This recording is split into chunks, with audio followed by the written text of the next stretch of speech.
Hey sis, each month inside Entrusted Women University, we feature a brand new interview. You can watch the full interview only in Entrusted Women University, but you can check out this snippet right now. Is of protecting ourselves, right? Because it's so much, and God creates our bodies in such a way that it can do that, right? That when something happens to us that is so overwhelming, we have options. We can either fight, we can either run, we can even um you know um fight, flight, or freeze. We can pause, or we can fawn. Fawn is the new one that we're learning about, that a lot of people become people pleasers. They become smiley in the face when pain is happening to them. That's a defense mechanism. That's a fighting posture, but it's in the people pleasing. We smile, and women, we do that very well. We smile, we're people pleasing, we're pleasant while we're hurting.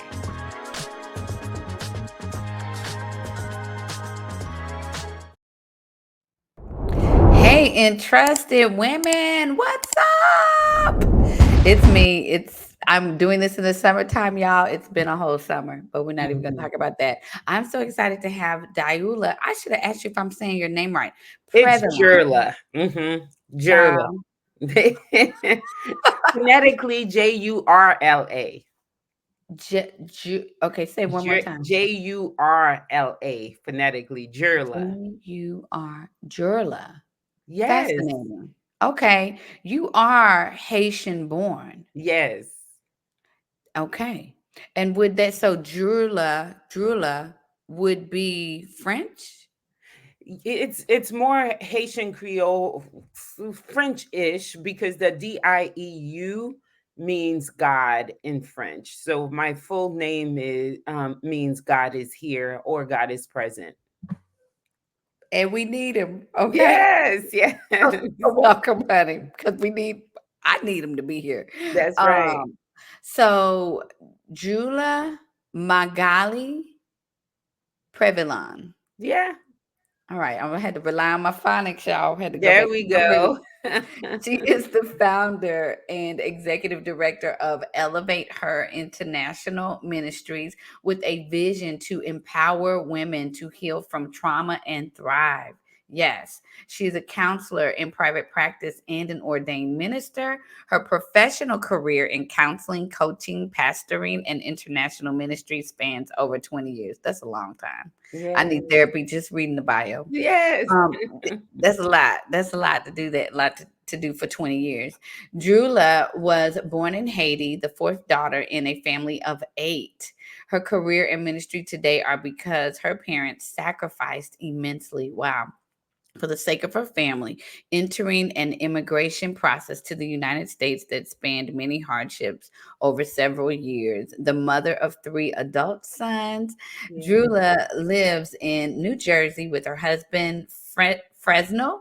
Fresnel, Hmm. and you can learn about her at DrulaPrevilon.com. Yes. All right, Yes. awesome. And I think I told you that my father was born in Port-au-Prince, Haiti. Yes. Yes. I remember us sharing that several years ago. Yes, so I've never been, and now with the state of affairs in Haiti, I mean, I don't know when I'll go. I should have took you up on your offer when you first was like, "Girl, come on and go with me." Yeah. Should have Yes. done that. Yes. So, do you still have family in Haiti, and are you in contact with them? How is that? I do. I still have my aunts, uncles, great friends, ministry partners. We still do ministry in Haiti. In fact, we were there in January doing a Sankofa trip in Haiti. That's the trip you should have been on. That's okay. I That missed it. was the Once trip. again, But behind the eight we're ball going here. to do more Sankofa trips in Haiti. I would love to invite you. And those trips are really for us to connect with the land, connect with the people, connect with the culture for our own healing and liberation. Hmm. So we had a great time going up to the Citadel. It was a fortress that was built right after they won their independence. and it was never used because they were getting ready to fight anyone who would dare try to re-enslave them. And so we went there. We went to many other cultural places. We went to the beaches. We went to this private island, just to experience the beauty of Haiti. So we wouldn't walk away with just the pain of Haiti, because I think we're all made up of beauty and pain. And so Haiti create gave us this opportunity to just engage and be changed. We went with our organization. Two of the people that went with us committed to supporting us a little bit deeper because they were so immersed and so taken by the trip. And so it's a beautiful trip, and Haiti will change. I believe that things will turn around. So once they do, and there are people in Haiti still doing good work, and they're living. The north is untouched. It's in the south, in Port-au-Prince, where your father was born, um where all the action is happening right now. But I believe things are changing. Yeah. Yes, a crazy thing that happened. And I haven't really talked about this publicly, but when I was in high school, I got access to a letter that had been sent to my father from my biological grandmother on my father's side, and Wow.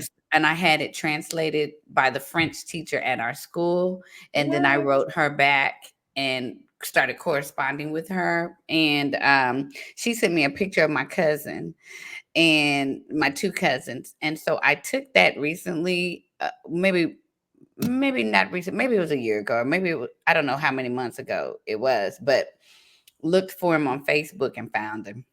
Isn't that Wow. crazy? Wow. Yes, and correspond with him periodically That's in Haiti. amazing. Isn't That's that amazing. crazy? That's like one of those, like, I don't Yeah. know, Steve Well, Harvey that's the show beauty of moment. technology Yeah. these days that really connects us to people from all over, really. Yeah. I know we talk a lot of bad about technology, but, to do ministry these days, technology is so important to reach my sisters in Africa and my sisters in Haiti. And so it Yeah. works. And for you, it worked to reunite with your cousins. I know. So enough about that. Diola, you have a new book. And why is your book not in your bio? Yes, right. I'm like, which bio did she get? She did not say anything about the book. Yes, I have a new book. Does God See Me? It's my baby of a book. And I'm on a book tour right now. So I've been touring around just to share about the book and what the book is about and how people are engaging with it and how people reading it. So I'm a book mother, whatever you call it. A book mama? A book Yes. mama. Yes, You yes. have three sons and a book. Yes, exactly. Exactly. Because they are children. Yeah, I love that. If you follow Drula on social media, she was in Times Square. Her book was advertised in Times Square, so that's pretty awesome and Yes, amazing. yes, it was amazing. That was a dream come true because when my dad first came from Haiti, he was a cab driver in that same location. And so it was always a dream. I'm like, one day I want my book displayed in Times Square somewhere. And it just touched my heart to see that location where my dad was just hustling. And if you know anything about New York and Times Square, there's all kinds of immigrants, all kinds of people, Yeah. just hustling, trying to make ends meet. And that was a dream come true. That was a moment I will never forget. We were so excited.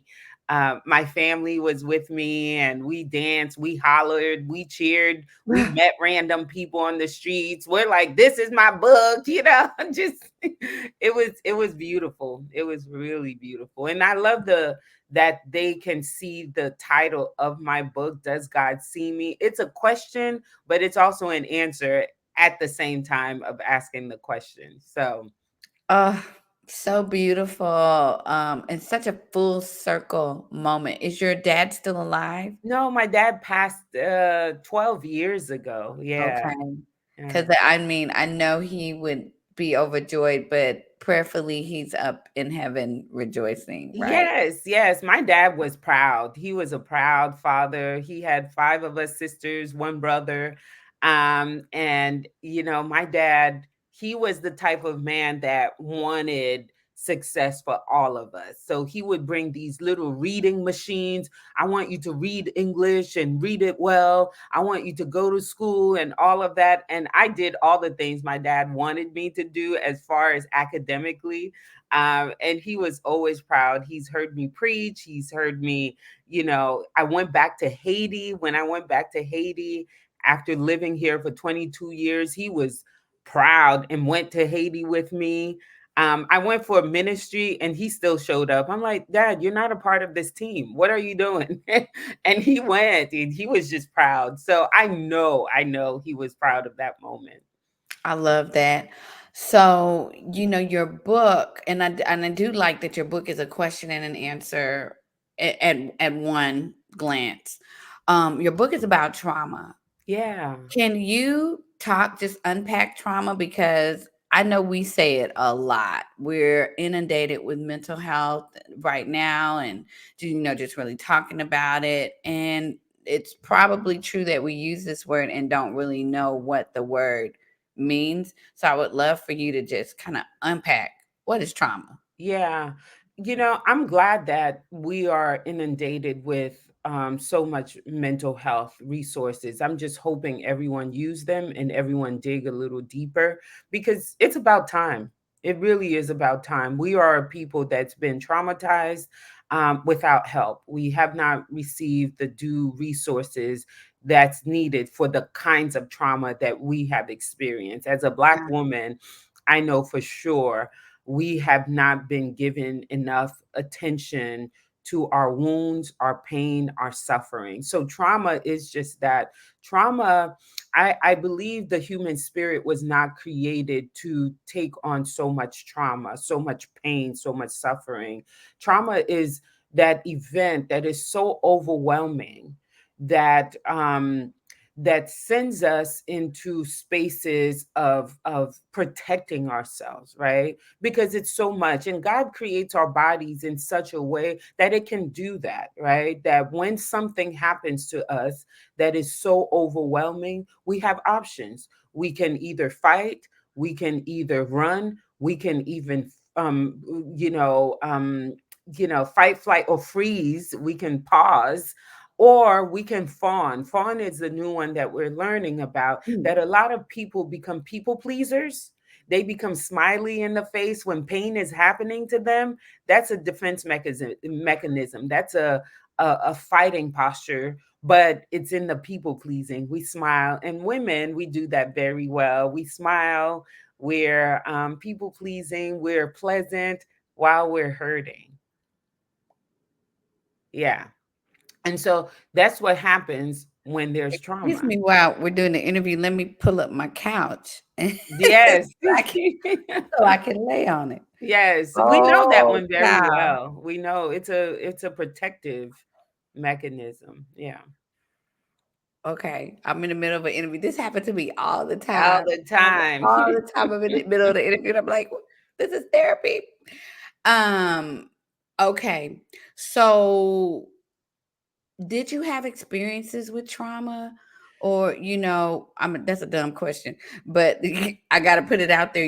What? Because trauma is not the book that people are like, "Ooh, I want to write a book about." You're right, Just right, like right, father wounds, like, "Ooh, child, I wanna write a book about father wounds." It's like, "You right. do?" So what prompted you to do this work? Yeah, yeah.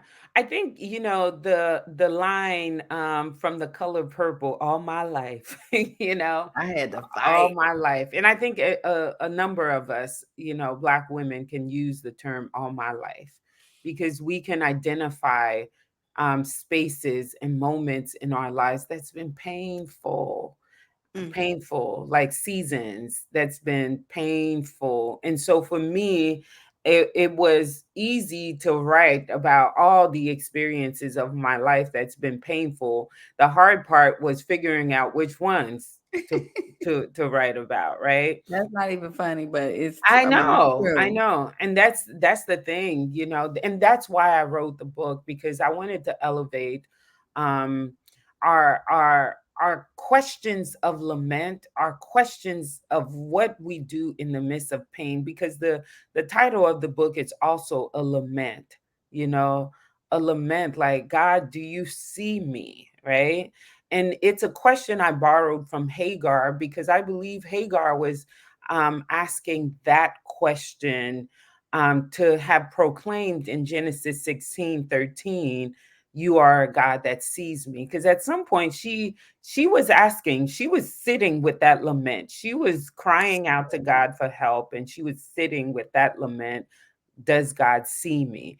And so for me, with all the pain, one of the things I wrote about is my childhood experiences living in Haiti, and then moving from Haiti, immigrating from Haiti to America in the fifth grade, not having known the language, not having known the culture, the climate, leaving all my friends behind, making new friends, being bullied, being ostracized. I mean, being alone and lonely and all of that. I write about all of that. I write about abandonment, felt by my own parents, because my parents went into an immigration experience, as you read from my bio, that lasted 10 years. 10 years. I was a baby when they left.